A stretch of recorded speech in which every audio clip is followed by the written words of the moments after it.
तोप जिसको लिखा है वीरेन डंगवाल ने कंपनी बाग के मुहाने पर धर रखी गई है। यह 1857 की तोप, इसकी होती है बड़ी संभाल, विरासत में मिले कंपनी बाग की तरह, साल में चमकाई जाती है 2 बार।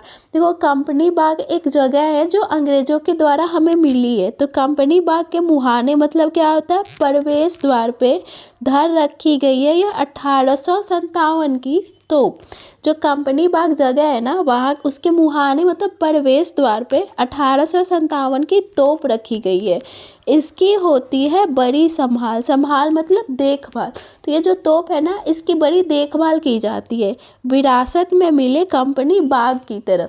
जो कंपनी बाग हमें विरासत में मिली है ना, वैसे यह तोप भी हमें विरासत में मिली है। तो उसके जैसे ही कंपनी बाग की जैसी देखभाल की जाती है ना, वैसे इस तोप की भी बहुत देखभाल होती है।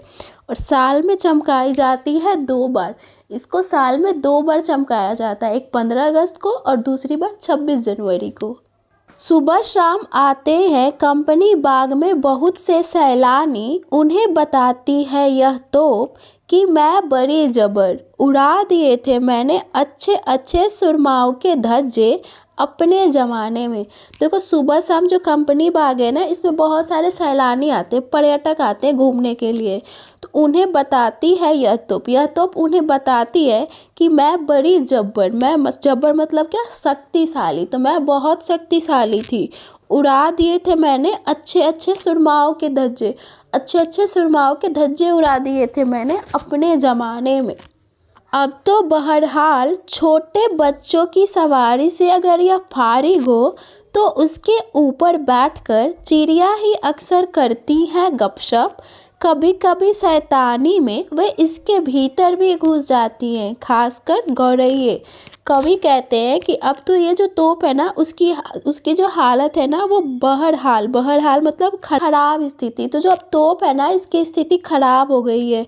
छोटे बच्चों की सवारी से अगर यह फारिग हो जाता है, फारिग मतलब खाली हो जाता है, तो उसके ऊपर बैठकर चिड़िया ही अक्सर करती है गपशप।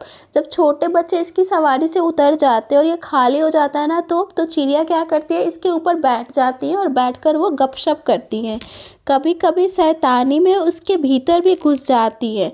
और चिड़िया क्या करती है ना, कभी कभी ये जो तोप है उसके अंदर भी घुस जाती है। खासकर जो छोटी चिड़िया होती है ना, गौरैया, वो तोप के अंदर घुस जाती हैं। वे बताती है कि दरअसल कितनी भी बड़ी हो तोप, एक दिन तो होना ही है उसका मुंह बंद।